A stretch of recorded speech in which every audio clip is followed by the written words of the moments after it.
Jueves 30 de noviembre, bienvenidos una vez más. Este es el Bhagavad Gita Podcast. En Bhagavad Gita, capítulo 2, texto 31. Om Namo Bhagavate Vasudevaya. Om Namo Bhagavate Vasudevaya. Om Namo Bhagavate Vasudevaya.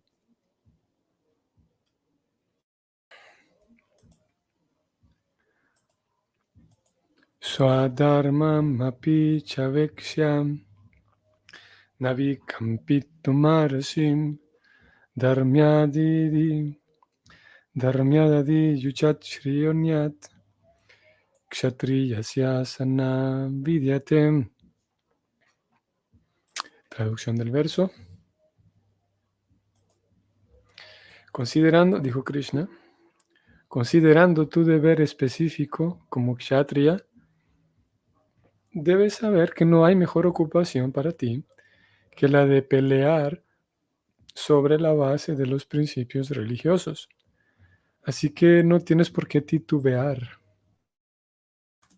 No tienes por qué titubear, Arjuna. Vamos a leer el comentario escrito por Srila Prabhupada. De las 4 órdenes para la administración social, la segunda orden, la cual tiene a su cargo la buena administración, se llama Kshatriya. Kshat significa herir. A aquel que protege de los daños se le da el nombre de Kshatriya. Trayate significa proteger. Kshatriya. Los kshatriyas van al bosque a aprender a matar. El kshatriya solía internarse en el bosque, desafiar a un tigre frente a frente y pelear con él haciendo uso de su espada. Una vez que se mataba al tigre, se le ofrecía la orden real de la cremación. Aún hoy en día, los reyes kshatriyas del estado de Jaipur siguen este sistema. A los kshatriyas se les enseña sobre todo a desafiar y matar, porque a veces la violencia religiosa es un factor necesario.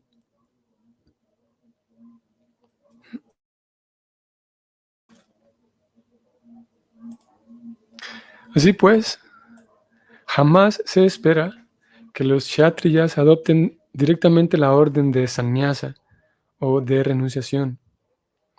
La no violencia en la política puede que sea una medida diplomática, pero nunca es un factor o principio propio de ella. En los códigos religiosos se afirma lo siguiente. Ahaveshu mityonyonyan yigam sato mahikshitam yudamata param shaktyam swargam yantya param mukam yangyeshu pasabo brahmam anyantesat tam dvijay samskrita kila mantraischa tepi swargam avapnuvam. Abre comillas. Un rey o kshatriya es merecedor de ir a los planetas celestiales después de la muerte, por el hecho de pelear en el campo de batalla con otro rey envidioso de él. Del mismo modo en que los brahmanas también van a los planetas celestiales, por el hecho de sacrificar animales en el fuego de sacrificio.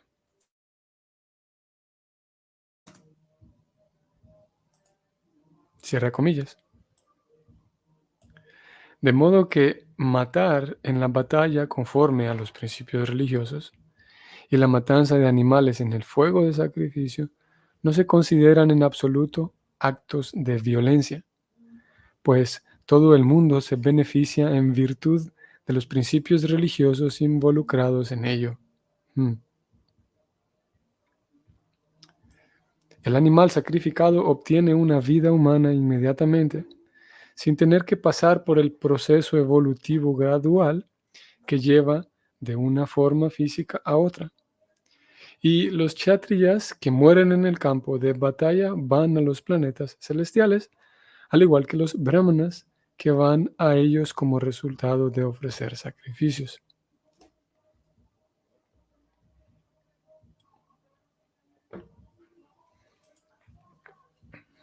Interesante. Ya vamos a regresar aquí para hablar un poco más acerca de estos sacrificios, la violencia mm, mm, que es beneficiosa para los demás. Ya vamos a volver acá. Sigamos leyendo. Hay dos clases de swadharmas, o sea, deberes específicos. Mientras uno no esté liberado, tiene que realizar los deberes de su cuerpo en particular, conforme a los principios religiosos, a fin de lograr la liberación. Cuando uno se libera, su swadharma, o sea, su deber específico, se vuelve espiritual y no se halla en el plano del concepto corporal material. En el plano de la concepción corporal de la vida hay deberes específicos para los brahmanas y kshatriyas, respectivamente. Y dichos deberes son ineludibles. El swadharma lo decreta el Señor y ello se explicará en el capítulo 4. En el plano corporal, el swadharma se denomina varna ashrama dharma, o sea, el vehículo que lleva al hombre a la comprensión espiritual. Qué interesante. Ya vamos a volver aquí también. En el plano corporal, el swadharma se denomina varnashrama dharma, o sea, el vehículo que lleva al hombre a la comprensión espiritual. La civilización humana comienza a partir de la etapa del varnashrama dharma, o sea, los deberes específicos, en función de las modalidades específicas de la naturaleza del cuerpo que se ha obtenido. El desempeño del deber específico en cualquier terreno de la actividad y siguiendo las órdenes de las autoridades superiores, sirve para elevarlo a uno a un nivel de vida superior. Fin del comentario. En la última sesión, en el último episodio, hablábamos un poco acerca del Dharma también, el Swadharma, y como decíamos acerca de Arjuna, decíamos cómo personas como él tenían el deber de proteger a la sociedad, de tal manera que todos los demás, todos los protegidos, todas las personas que eran protegidas por él, pudieran entonces estar en ambientes propicios para el adelanto espiritual. Por esas razones que se protegían, buscando eso, de que el adelanto espiritual no se vea en el capítulo 1 leíamos cómo Arjuna le dice a Krishna que está un poco preocupado porque las tradiciones familiares se detendrán. Entonces, podríamos decir que todas las actividades realizadas por la sociedad en general que tienen que ver con ciertos rituales para el adelanto espiritual, esas actividades necesitan ser protegidas, digamos. En aquel momento en el que aparecen elementos que rompen la armonía y que al romper la armonía entonces vuelven difícil difícil la ejecución de tales actividades para el adelanto espiritual, en ese momento un kshatriya debe aparecer, no que se debe aparecer, pero debe actuar, digamos, mejor. Y eso lo decíamos de Arjuna, de cómo Arjuna, decíamos, como él sí experimentaba tristeza, pero lo que Krishna le recomendaba era que esa tristeza y esa congoja no lo detuvieran de servir a la sociedad en este rol que él tenía. Aquí Prabhupada aborda un poco más el tema del Swadharma y el tema específicamente del Swadharma de los Kshatriyas. Vamos a ir un poco más abajo, vamos a ir descendiendo aquí en orden.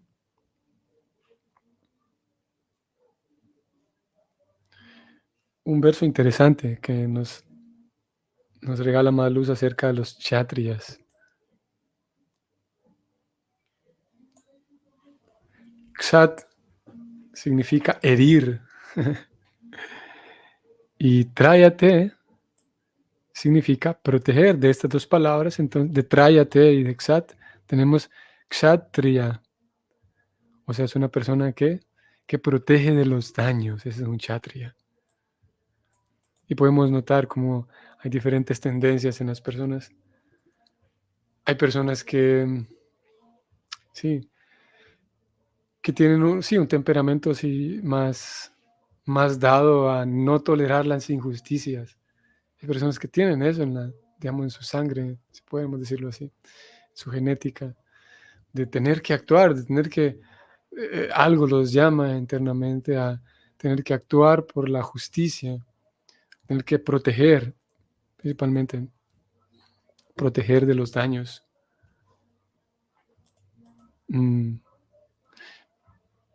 sí, y hay otros, digamos, hay otros caracteres, otros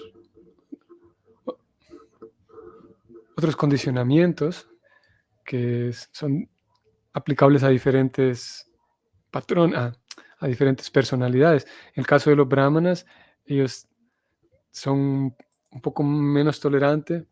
A ver, quiero decir, los kshatriyas, para ellos es imposible prácticamente tolerar las injusticias y los maltratos. Cuando un kshatriya o alguien que tiene sangre así más, una genética más kshatriya, cuando él o ella ve que una persona inocente está siendo dañada y está siendo, digamos, violentada, él o ella no puede tolerar eso y siente la necesidad de actuar, como dice. El caso de un brahmana o alguien que tenga más una tendencia más brahmínica, él o ella, para esa persona será más difícil tolerar la hipocresía, el engaño. Son como dos niveles, digamos. Con la hipocresía y con el engaño también se genera o se ejerce violencia también, sin duda. Es una violencia, digamos, no tan externa, mientras que sí, hay violencia que sí, que es más fácil de percatarse de ella, ¿no? Que un atropello a alguien en sentido así más físico, tal vez. Mientras que cuando hay hipocresía, cuando hay engaño, el brahmana percibe eso más rápido y eso es prácticamente difícil de tolerar para un brahmana. El brahmana podría ser un poco más tolerante tal vez con los otro tipo de maltrato, de un daño físico, digamos, pero cuando hay este tipo de situaciones, como dije, donde se percibe engaño y hipocresía y falsedad, eso va a ser más difícil para un brahmana. ¿Okay? Kshatriya, entonces, una persona que protege de daños.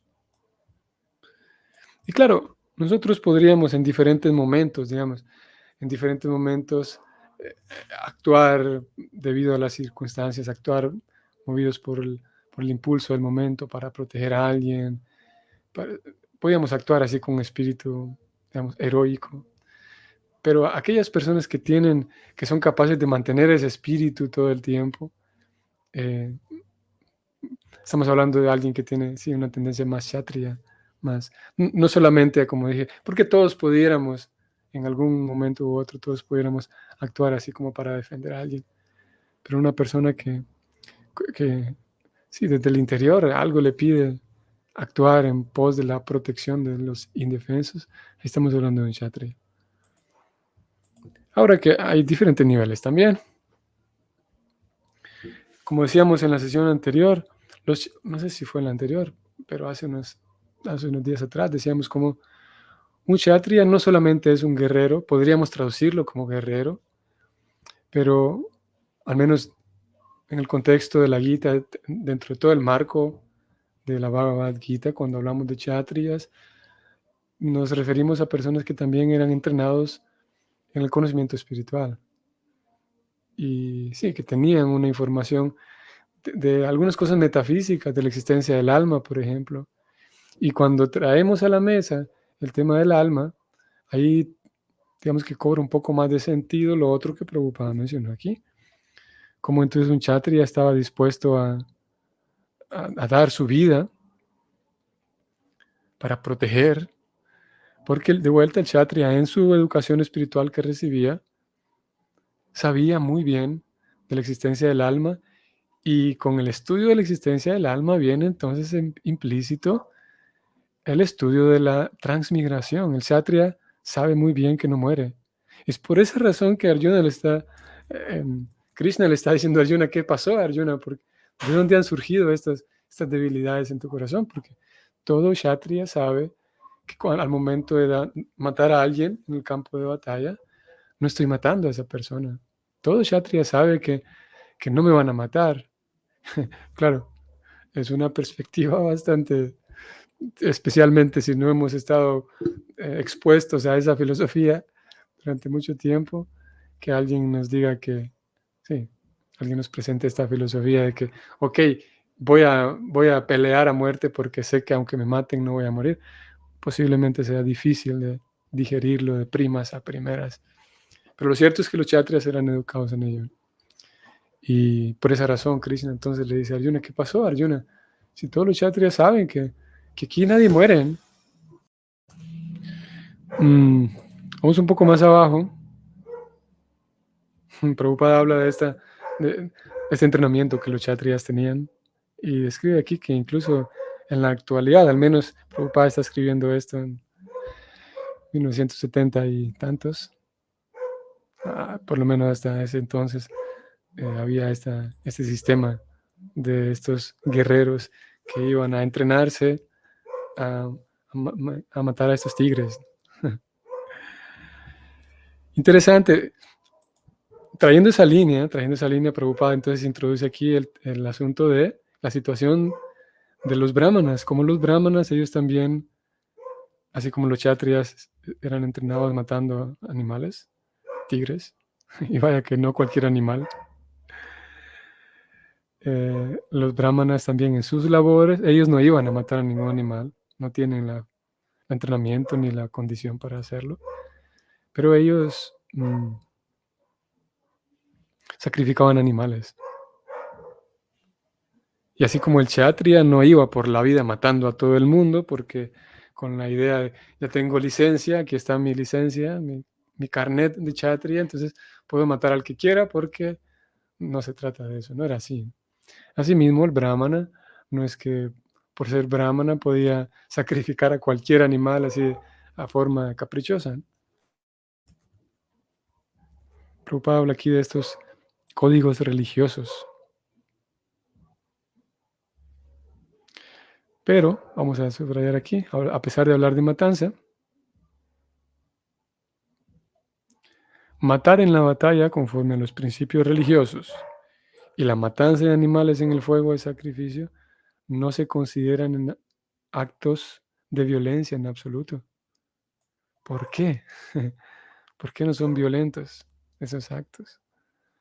No son violentos porque están regidos por los principios religiosos. Y sin duda que aquí se pone un poco difícil el tema, porque se podría poner difícil, porque ¿cómo, cómo es esto de que la religión respalda actos de violencia y actos de matanza? Hmm. Y lo cierto es que volvamos aquí a la formación espiritual de la que hablábamos, como todos aquellos miembros podemos tratar de comprenderlo de esta manera, como aquellos miembros de estas sociedades que eran educados, así como habían kshatriyas muy heroicos, muy dedicados a la batalla, así también habían maestros muy dedicados a la enseñanza. Por lo tanto, la población estaba muy bien protegida por los kshatriyas y muy bien educada por los brahmanas. Y cuando hablamos de una población muy bien educada, nos estamos refiriendo a una población de vuelta que sabe de la existencia del alma, la transmigración del alma. Por lo tanto, cuando esa sociedad observa un acto de sacrificio de un animal, no se alarma porque sabe que es un ritual religioso en el cual el animal no está siendo violentado en el sentido de buscar herirlo eh, con odio o con rencor, sino por el contrario, ese alma, y todos los asistentes a aquellos sacrificios sabían muy bien que ese alma está recibiendo un beneficio espiritual. De hecho, está progresando más rápido, se le está beneficiando a esa alma. Y lo mismo Kshatriya, lo mismo aquellas sociedades que observaban, digamos, esta matanza en las guerras, esas sociedades muy bien educadas sabían muy bien que todos los guerreros que han muerto en realidad han recibido un beneficio espiritual por dar su vida en un campo de batalla, y esa batalla buscaba el beneficio espiritual de la sociedad. Y por dar su vida, por brindar su vida de esa manera, aquellas personas que aparentemente murieron en realidad han recibido un beneficio espiritual. Eso indican los principios religiosos, que de ninguna manera ni a brahmanas ni a kshatriyas le da licencia para matar por capricho. Ahora, eso es fácil comprenderlo, al menos es en teoría, siempre y cuando está aquí ese requisito para poder entender esto, en la concepción de la transmigración del alma. Por un lado, la concepción del alma, el entendimiento del alma, y por otro lado, la comprensión y el entendimiento de la transmigración del alma. Y de esa manera, como tanto los animales que están muriendo en los sacrificios, como los kshatriyas que están dando su vida, como en ambos casos se gana un beneficio espiritual, entonces no se les considera actos de violencia. De la misma manera, a ver, ¿cómo podemos decir esto? Así como pueden haber ambientes violentos en los cuales, digamos, tenemos un grupo de personas que conviven tal vez bajo el mismo techo, y en esa convivencia hay mucho distanciamiento, por ejemplo. Cada persona está, si hay una fragmentación, hay una distancia y no hay acompañamiento. Sabemos que un ambiente de ese tipo puede tornarse, no solamente puede tornarse, sino que en un sentido es violento. Es violento porque está negligenciando las necesidades, podemos decir, afectivas de las personas que ahí conviven. Sabemos que pueden haber ambientes, mm, sí, ¿cómo podríamos decirlo? No quisiera decir tóxicos, pero violentos, mejor. Ambientes violentos, sin necesariamente tener violencia física.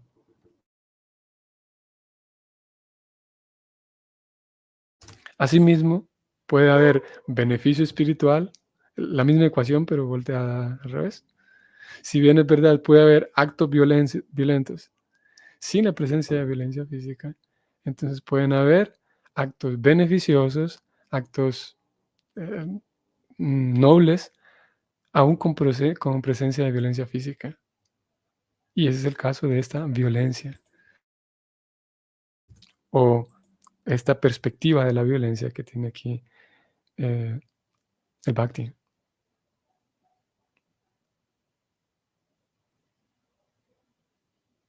Ya hablamos del Swadharma. Quiero ver, vamos a centrarnos aquí en el Swadharma ahora. Antes, terminemos esta idea en torno a la violencia. Así como un policía puede ejercer violencia sobre alguien más, mm, ya que su labor como policía lo respalda si alguien es digamos, sospechoso o sí, un sospechoso de algún crimen o algo así. Entonces se puede proceder o hay diferentes procedimientos policiales, digamos, en donde alguien puede entrar a la propiedad privada si tiene autorización, el policía o la ley puede entrar a la propiedad privada y hacer una revisión de tu casa. Pero si ese mismo policía, si de alguna manera digamos que está retirado ya y no es policía ya, o está, no sé, de vacaciones, digamos, y decide entrar a la casa de alguien solamente porque es policía, pues ahí se va a meter en un gran problema, porque esos actos caprichosos de ejercer violencia sobre otros, proceder de esa manera, no los respalda la ley. Similarmente con los kshatriyas, que no es un asunto como dijimos, caprichoso, ¿no? Ahora vamos con el Swadharma. El Swadharma indica que mientras uno no esté liberado, mientras uno esté condicionado, eh, tiene que ser, Prabhupada dice, tiene que realizar los deberes de su cuerpo, siguiendo los principios religiosos. Con otras palabras, mientras uno está condicionado por la naturaleza material, tiene que ser responsable. Y una vez que uno sigue un método, sigue el método espiritual, cuando uno se libera, dice aquí Srila Prabhupada, su Swadharma se vuelve espiritual. Y esto hay dos formas. ¿Cómo es que el Swadharma, mis propias ocupaciones se vuelven espirituales? Una es que las responsabilidades, digamos, sociales se espiritualizan. Esa es una manera de, de ver esto, de cómo es que cuando uno se libera, su Swadharma se vuelve espiritual. Una forma de verlo es que las responsabilidades sociales, familiares, etcétera, se espiritualizan gracias a la visión y la comprensión que la persona tiene de, sí, de sí mismo y de la vida. La persona gana una madurez y una profundidad, una limpieza en el corazón y una profundidad y madurez en el bhakti, que sus propias ocupaciones ordinarias comprende que son espirituales. Y así es como se pueden espiritualizar. Y lo otro, la otra forma es cómo es que el swadharma de uno se vuelve espiritual. Es que también la persona llega al punto, por su propia madurez, nuevamente, llega al punto de comprender de que su labor principal en la vida, su labor, aquella labor a la cual debe ponerle más esfuerzo, más dedicación, aquella labor que es prioridad, ya no es solamente ser un buen estudiante, ser una buena ama de casa, ser un buen amigo, un buen padre, un buen esposo, un buen esposo. Ya no es esa la principal labor que mueve la vida de esta persona, sino que la principal labor es servir a Krishna. Ese es, y eso no es tan fácil de conseguir. Eso requiere un tiempo.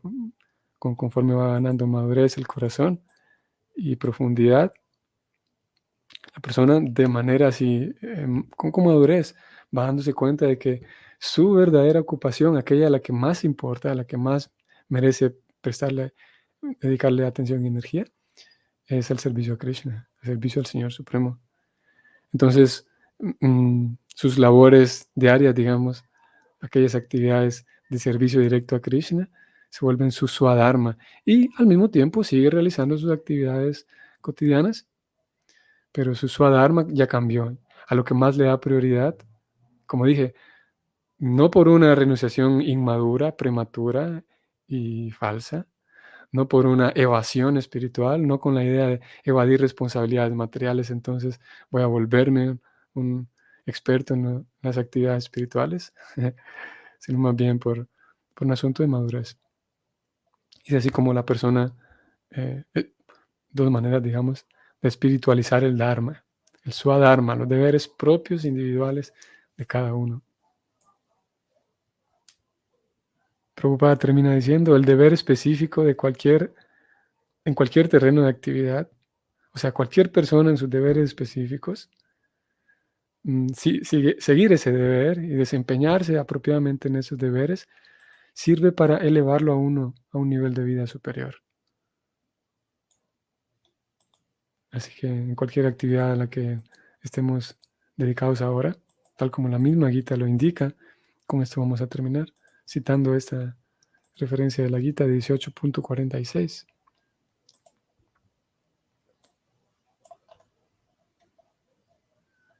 Prabhupada ha hablado de cómo la ocupación de uno, en cualquier terreno, él dijo, desempeñarla adecuadamente sirve para que uno progrese en su vida, progrese en su comprensión espiritual. Esta misma idea Prabhupada la escribe aquí, 18.46 de la Gita. Todo el mundo debe pensar que Hrishikesh, el amo de los sentidos, lo ha puesto en un determinado tipo de ocupación. Y uno debe adorar a la suprema personalidad de Dios, Sri Krishna, con el resultado del trabajo al que se dedica. Si uno siempre piensa de esa manera, con plena conciencia de Krishna, entonces por la gracia del Señor se vuelve plenamente consciente de todo.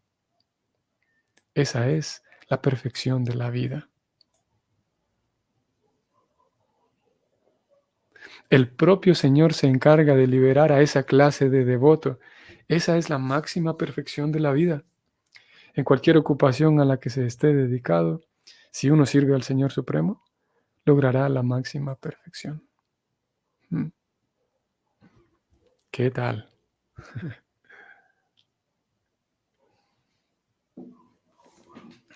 Así terminamos esta transmisión de hoy. Espero que podamos conseguir inspiración, que podamos conseguir lucidez y que podamos definir y determinar de qué manera podemos servir mejor a Krishna, podemos propiciar nuestro propio avance espiritual desde donde sea que nos encontremos, desde donde sea, ya que Krishna está presente en todos lados y no es posible que, que Krishna quede inaccesible en algún lugar, en algún tiempo, para nadie, no es posible. En todo momento tenemos la oportunidad de progresar y de servirle para su placer y para nuestro propio beneficio. Muy bien. Ahora sí, aquí nos detenemos. Saludos, Satya Vama Prema. Buenas noches. Por favor, reciba mis más humildes reverencias. Mis reverencias también a usted, Satya Vama Prema. Hare Krishna. ¿Quién más? Cabrera Lian. Buenas noches, mis más humildes reverencias. Mis reverencias también a usted. Estoy seguro de que hoy es la primera vez que veo su nombre aquí en el chat. Hare Krishna. Mis reverencias también a usted. ¿Quién más? Miguel Mejía. Permítame ofrecerle mis más respetuosas reverencias, Prabhu Dira. Hare Krishna. Mis reverencias también a usted, Prabhu. Gracias por participar. Elisa Sánchez, Hari Bol, Prabhu Dira. Hare Krishna. Saludos, Elisa Sánchez. Y Bhaktin Wendy. Hare Krishna. Estoy leyendo aquí tu otro mensaje. Voy a saludar primero a Sabas y luego leo tu mensaje, Wendy. Sabas, wow. Gracias por esta oportunidad de escuchar Srimad Bhagavatam, reverencias. Sabas, Prabhu, qué sorpresa saber de ti. Espero que te encuentres muy bien, Prabhu. Saludos, mis reverencias a ti. Ahora sí voy con Wendy. Feliz cumpleaños, Prabhu. Gracias, gracias, Wendy. El Señor Supremo te conceda bellas bendiciones para seguir avanzando en esta vida hacia Él, lleno de inspiración y bienaventuranza. Gracias. Que el refugio en sus pies de loto siga aumentando. Gracias, ojalá que sí. Y a nosotros nos permita seguir contando con tu asociación, beneficiándonos con tu servicio y brindándote nosotros inspiración a ti también.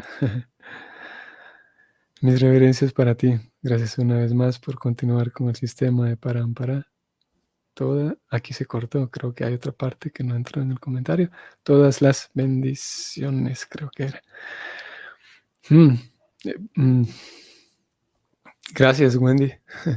Bhaktin Wendy, gracias por estas bonitas palabras, estos bonitos deseos. Sí, ojalá que el refugio en sus pies de loto siga aumentando y para poder seguir siendo útil a la misión del Señor Chaitanya, útil al Guru Parampara y útil también a los Vaishnavas como ustedes que participan de esta sesión. Gracias, Wendy. Gracias por tus bonitas palabras. Y sí, decías aquí que nos permita seguir contando con tu sesión, beneficiándonos con tu servicio, ojalá así nos beneficiamos todos, y brindándote a nosotros inspiración también. Sí, sí, así es. Recibo inspiración de los Vaishnavas y qué bonito leerlo. Gracias. Nos vemos en la próxima. Hare Krishna.